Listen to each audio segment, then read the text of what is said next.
कहते हैं हर शहर एक कहानी छुपाए बैठा होता है, मगर इस शहर ने अपनी कहानी लाशों पर लिखी थी। समुद्र के किनारे बसा यह शहर बाहर से जितना खूबसूरत दिखाई देता था, अंदर से उतना ही जहरीला था। यहाँ कानून नहीं बल्कि सिंडिकेट का राज चलता था। बंदरगाह से लेकर कैसीनो तक, सर्कस से लेकर काले बाजार तक, हर कारोबार पर किसी न किसी गैंग का कब्जा था। लेकिन इन सभी गैंग्स के बीच एक नाम ऐसा भी था जिसे कोई खुलकर लेने की हिम्मत नहीं करता था, राया। कहा जाता था कि उसने अपनी ताकत साबित करने के लिए कभी गोली चलाने की जरूरत ही नहीं पड़ी। उसकी मौजूदगी ही लोगों के दिलों में डर पैदा करने के लिए काफी थी। जिस रास्ते पर वह चलता, लोग बिना कुछ कहे खुद ही रास्ता छोड़ देते। लेकिन फिर आई क्रिसमस की वह रात। आखिर उस रात ऐसा क्या हुआ जिसके बाद राया पूरे शहर से गायब हो गया? क्या एलिजाबेथ ने सच में राया को मार दिया था, या फिर इस कहानी के पीछे कोई और ही सच्चाई छिपी हुई है? कहानी की शुरुआत एक पुराने चर्च से होती है, जहाँ गंगा पिछले कई सालों से छिपकर रह रही है। वक्त के साथ अब वह काफी बूढ़ी हो चुकी है।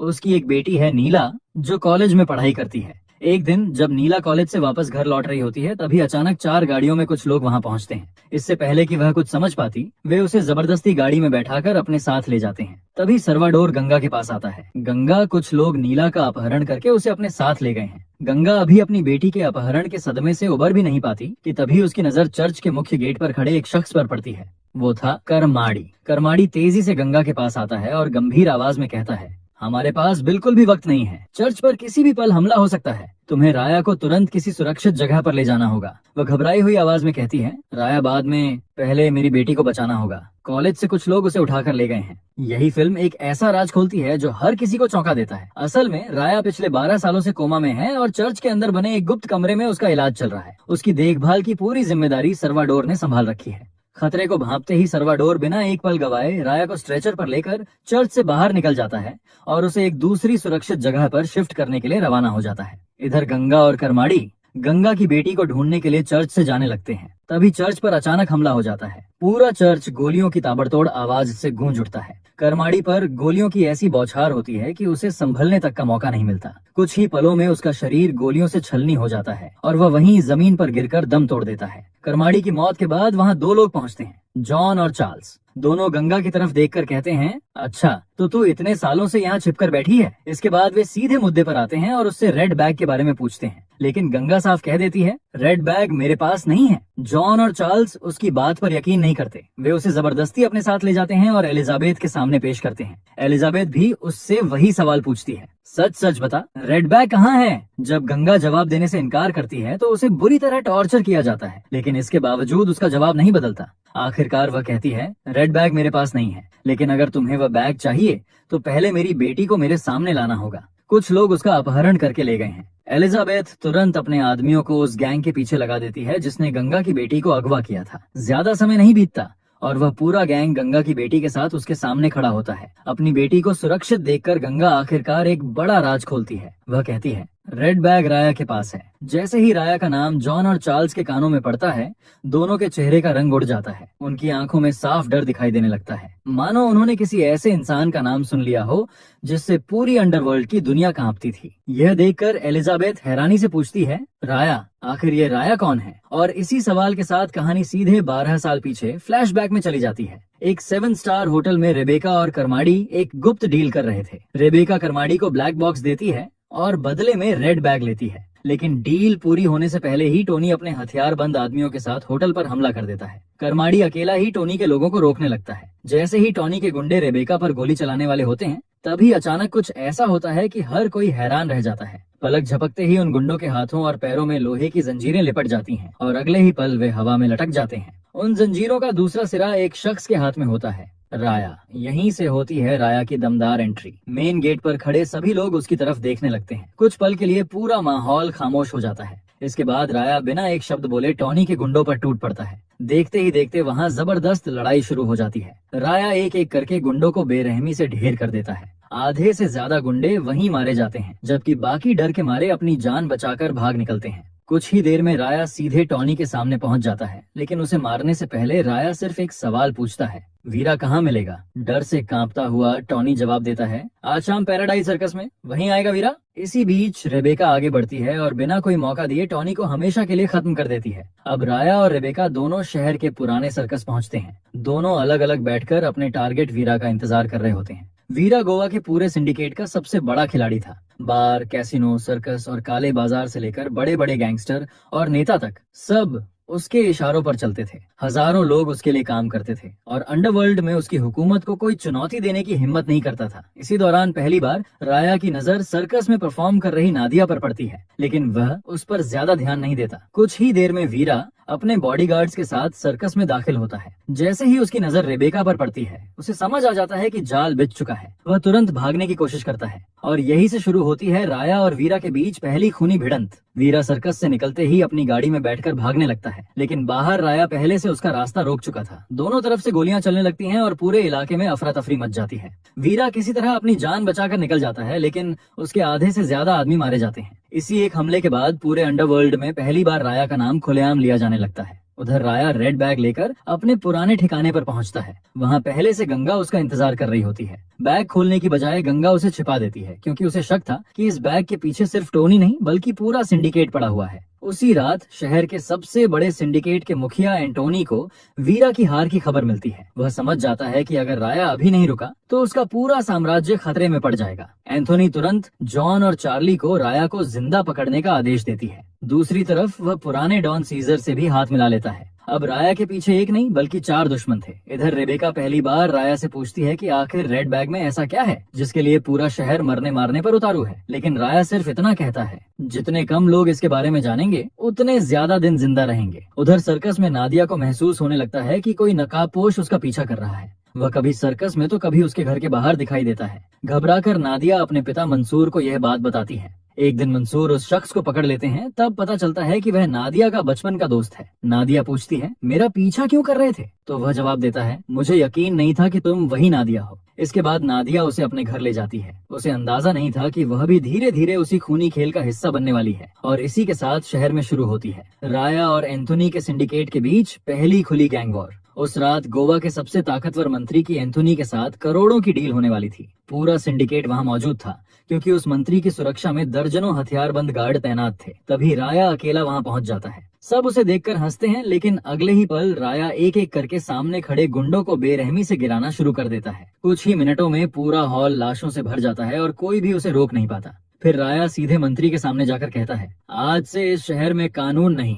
सिर्फ मेरा राज चलेगा। इतना कहकर वह सबके सामने मंत्री को मौत के घाट उतार देता है। यह मंजर देखकर एंथोनी और पूरा सिंडिकेट सन्न रह जाता है, क्योंकि पहली बार किसी ने उनके सबसे ताकतवर आदमी को खुलेआम मारने की हिम्मत की थी। एंथोनी पहली बार समझ जाता है कि उसके सामने कोई साधारण दुश्मन नहीं बल्कि ऐसा शिकारी आ चुका है जो पूरे सिंडिकेट को अकेले खत्म करने की ताकत रखता है। उस एक हत्या ने गोवा के अंडरवर्ल्ड की नींव हिला दी। राया के लगातार हमलों की वजह से एंथोनी का सिंडिकेट करोड़ों का नुकसान झेलने लगता है। पहली बार उसके अपने लोग सवाल उठाने लगते हैं कि आखिर एक आदमी पूरे सिंडिकेट पर इतना भारी कैसे पड़ रहा है। उधर सीजर राया को खत्म करने के लिए एक नई चाल चलता है। वह शहर के हर गैंग को एक ही ऑफर देता है, जो राया का सिर लेकर आएगा वही इस शहर का नया किंग होगा।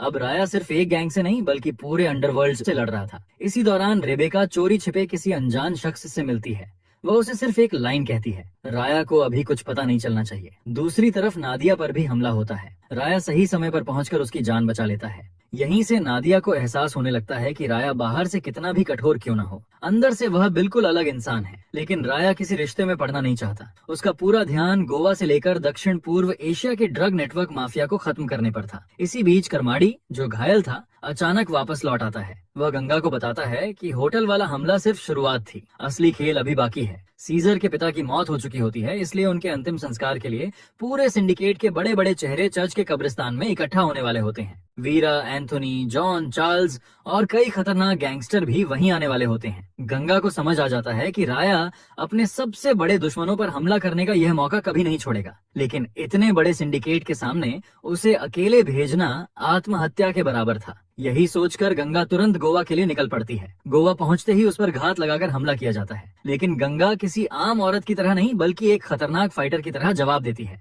वह अकेले ही हमलावरों पर टूट पड़ती है और एक एक करके सभी को मौत के घाट उतार देती है। उधर राया नादिया के साथ सुकून के कुछ पल बिता रहा होता है। दोनों का रिश्ता अब प्यार में बदल चुका होता है। तभी गंगा वहां पहुंचकर कब्रिस्तान में होने वाली पूरी साजिश के बारे में बताती है, लेकिन राया साफ मना कर देता है। वह कहता है, ये लड़ाई मेरी है, मैं इसे अकेला ही खत्म करूंगा, तुम यहीं रहो। इतना कहकर राया अकेला ही कब्रिस्तान की ओर निकल जाता है, लेकिन राया को बिल्कुल अंदाजा नहीं था कि उसके सबसे करीब खड़ा कोई इंसान पहले ही उसका भरोसा बेच चुका था। राया के जाते ही सर्कस पर अचानक हमला हो जाता है। हथियारबंद गुंडे नादिया के पिता मंसूर और उसकी मां पर टूट पड़ते हैं। गंगा वहां पहुंचती है, लेकिन तब तक दोनों की बेरहमी से हत्या की जा चुकी होती है। अपने सामने यह मंजर देखकर गंगा का गुस्सा फूट पड़ता है। वह बिना किसी रहम के सभी हमलावरों को खत्म कर देती है और नादिया को अपने साथ सुरक्षित जगह पर ले जाती है। उधर कब्रिस्तान में राया अपने अंदाज में हमला करता है। पहले वह पूरे इलाके में विस्फोटकों का जाल बिछा देता है। जैसे ही सिंडिकेट के सभी बड़े चेहरे वहां इकट्ठा होते हैं, धमाकों से पूरा इलाका दहल उठता है। अफरा तफरी के बीच राया सीधे चर्च के अंदर पहुंच जाता है और अपनी बंदूक वीरा, एंथोनी और सीजर की तरफ तान देता है। उसी वक्त दर्जनों गुंडे उस पर हमला कर देते हैं, लेकिन राया अकेला ही सब पर भारी पड़ता है। भीषण लड़ाई के बाद वह सबसे पहले वीरा को खत्म कर देता है, फिर एंथोनी को भी मौत के घाट उतार देता है। अब वहां सिर्फ सीजर, जॉन और चार्ल्स ही बचे होते हैं। राया जैसे ही उन पर गोली चलाने वाला होता है, तभी पीछे से अचानक एक गोली चलती है। गोली सीधे राया को लगती है। पीछे मुड़कर सब देखते हैं तो बंदूक रेबेका के हाथ में होती है। ये पूरी कहानी का सबसे बड़ा और चौंकाने वाला मोड़ था। किसी ने भी नहीं सोचा था कि रेबेका राया के साथ ऐसा करेगी। इस मौके का फायदा उठाकर जॉन और चार्ल्स किसी तरह अपनी जान बचाकर वहां से भाग निकलते हैं। यहीं फ्लैशबैक खत्म होता है और कहानी एक बार फिर प्रेजेंट टाइम में लौट आती है। एलिजाबेथ गंगा की तरफ मुस्कुराकर कहती है, मतलब रेबेका ने राया को मार दिया था। लेकिन तभी गंगा एक ऐसी बात कह देती है जिसे सुनकर वहां मौजूद हर आदमी सन्न रह जाता है। रेबेका ने गोली जरूर चलाई थी, लेकिन राया आज भी जिंदा है। यह सुनते ही एलिजाबेथ का चेहरा बदल जाता है। वह तुरंत अपने सबसे भरोसेमंद लोगों जॉन और चार्ल्स को आदेश देती है कि अगले 48 घंटे के अंदर राया को ढूंढकर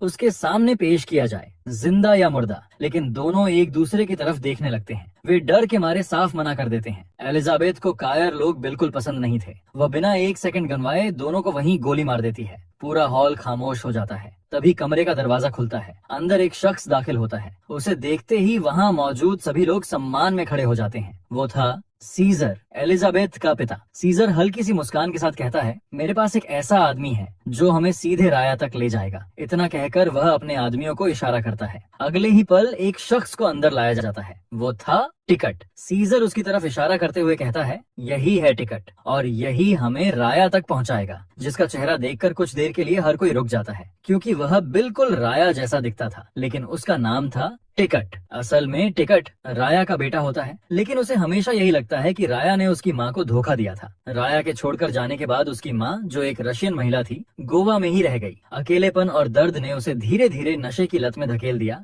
और एक दिन नशे की हालत में उसकी सड़क दुर्घटना में मौत हो गई। टिकट अपनी माँ की मौत का जिम्मेदार सिर्फ राया को मानता है। सालों से उसके दिल में अपने पिता के लिए नफरत और बदले की आग जल रही होती है। जैसे ही उसे पता चलता है कि अब उसका सामना राया से होने वाला है, वह हल्की सी मुस्कान के साथ कहता है, आई एम कमिंग डैडी। इसके बाद टिकट गंगा से राया का ठिकाना उगलवाने के लिए उसकी बेटी नीला को बेरहमी से टॉर्चर करना शुरू कर देता है। अपनी बेटी की हालत देखकर गंगा आखिरकार टूट जाती है और कहती है, राया चर्च में था, सर्वाडोर उसे वहाँ से किसी दूसरी जगह ले गया है, लेकिन अब वह कहाँ है ये मुझे भी नहीं पता। इतना सुनते ही टिकट अपनी गर्लफ्रेंड मेलिसा के साथ राया की तलाश में निकल पड़ता है। इधर एक और बड़ा खुलासा होता है। मेलिसा एंथोनी की बेटी होती है, वही एंथोनी जिसे चर्च में राया ने मार दिया था। अब मेलिसा और टिकट दोनों एक साथ हैं। दोनों का मकसद सिर्फ एक है, राया से बदला लेना। टिकट अपनी माँ की मौत का बदला लेना चाहता है, जबकि मेलिसा अपने पिता की मौत का हिसाब चुकाना चाहती है। उधर एलिजाबेथ गंगा की तरफ देखते हुए एक और सवाल पूछती है, अगर राया पर गोली रेबेका ने चलाई थी तो उसके बाद रेबेका का क्या हुआ और नादिया कहाँ है? यही से कहानी एक बार फिर फ्लैशबैक में चली जाती है। जब राया पर पीछे से गोली चलती है तो वह घायल होकर पीछे मुड़कर देखता है। सामने रेबेका खड़ी होती है जिसके हाथ में बंदूक होती है, लेकिन अगले ही पल फिल्म एक चौंकाने वाला ट्विस्ट दिखाती है।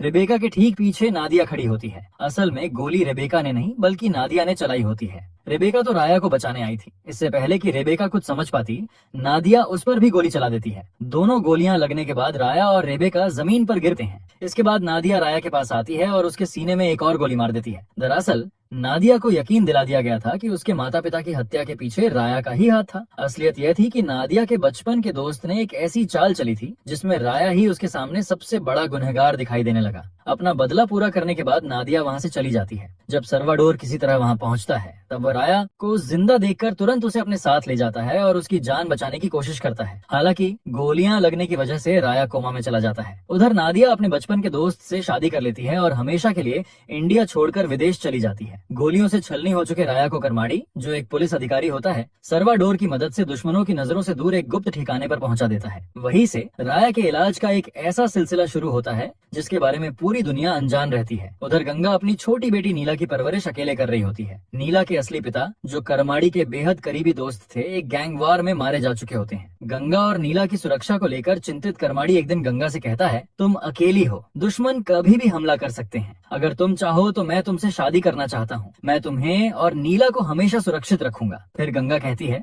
मैं तुम्हारी बहुत इज्जत करती हूँ, लेकिन तुम्हें हमेशा अपना दोस्त ही माना है। मैं दोबारा शादी नहीं कर सकती। इसके बाद गंगा पहली बार रेड बैग खोलती है। बैग के अंदर मौजूद चीजें देखकर उसके पैरों तले जमीन खिसक जाती है। उसमें पूरे सिंडिकेट की गुप्त फाइलें, करोड़ों की हवाला डील के रिकॉर्ड, अंतरराष्ट्रीय ड्रग रूट्स के नक्शे, बड़े बड़े नेताओं और गैंगस्टरों की सीक्रेट डील्स, विदेशी माफिया नेटवर्क के संपर्क और ऐसे सबूत होते हैं जिनसे सिर्फ गोवा ही नहीं बल्कि कई देशों में फैले पूरे अंडरवर्ल्ड साम्राज्य को तबाह किया जा सकता था। यही वजह थी कि भारत ही नहीं बल्कि विदेशों के कई खतरनाक गैंगस्टर और माफिया भी इस रेड बैग के पीछे पड़े हुए थे। ये सब समझने के बाद गंगा बैग को दोबारा बंद करती है और चर्च के अंदर एक गुप्त जगह पर जमीन खोदकर उसे हमेशा के लिए दफना देती है। यही फ्लैशबैक खत्म होता है और कहानी एक बार फिर प्रेजेंट टाइम में लौट आती है। एलिजाबेथ अपने आदमियों को गंगा और नीला को खत्म करने का आदेश देती है, लेकिन तभी गंगा मुस्कुराते हुए एक ऐसा नाम लेती है जिसे सुनकर एलिजाबेथ के पैरों तले जमीन खिसक जाती है। वह कहती है, लूसियन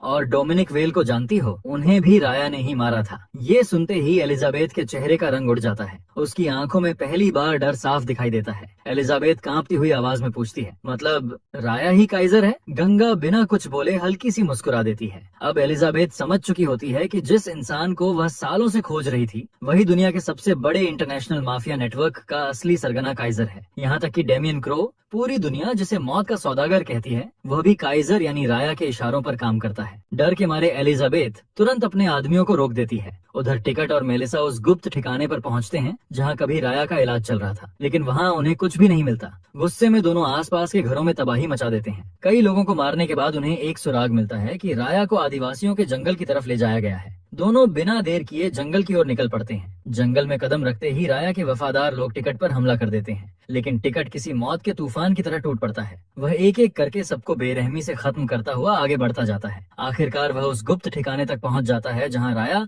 अब भी कोमा में पड़ा होता है। अब राया पूरी तरह उनकी पकड़ में होता है और ऐसा लगता है कि अगले ही पल उसका अंत होने वाला है। लेकिन अब सबसे बड़े सवाल शुरू होते हैं। अगर राया सिर्फ गोवा का गैंगस्टर नहीं बल्कि दुनिया का सबसे खतरनाक माफिया किंग काइजर था, तो फिर वो सालों तक गोवा में छिपकर क्या कर रहा था? आखिर रेड बैग में और ऐसा कौन सा राज छिपा है जिसके लिए दुनिया के सबसे बड़े माफिया नेटवर्क उसके पीछे पड़े हैं? क्या अब इंटरनेशनल सिंडिकेट भी मैदान में उतरेंगे? क्या Damien Crow, Lucian, Dominic Vell जैसे खूंखार नामों के बाद अब दुनिया के दूसरे सबसे बड़े गैंग लॉर्ड्स भी राया के खिलाफ जंग छेड़ देंगे? क्या कई देशों के माफिया गठबंधन और उनके प्राइवेट आर्म्ड नेटवर्क मिलकर काइजर का शिकार करेंगे? और सबसे बड़ा सवाल, क्या राया को होश आने से पहले ही उसके दुश्मन उसे हमेशा के लिए खत्म कर देंगे? और आखिरी सवाल, क्या टिकट सच में अपने ही पिता को मार देगा? इन सभी सवालों के जवाब मिलेंगे टॉक्सिक के अगले पार्ट में, जहां हर रात से पर्दा उठेगा और ऐसे ऐसे ट्विस्ट सामने आएंगे जो पूरी कहानी को उलट कर रख देंगे। जहां खेल सिर्फ गोवा का नहीं बल्कि पूरी अंडरवर्ल्ड की दुनिया का होने वाला है। तो अगर अगला पार्ट मिस नहीं करना चाहते तो अभी चैनल को सब्सक्राइब कर लीजिए और बेल आइकॉन जरूर दबाएं, क्योंकि टॉक्सिक का अगला पार्ट जल्द ही इसी चैनल पर आने वाला है।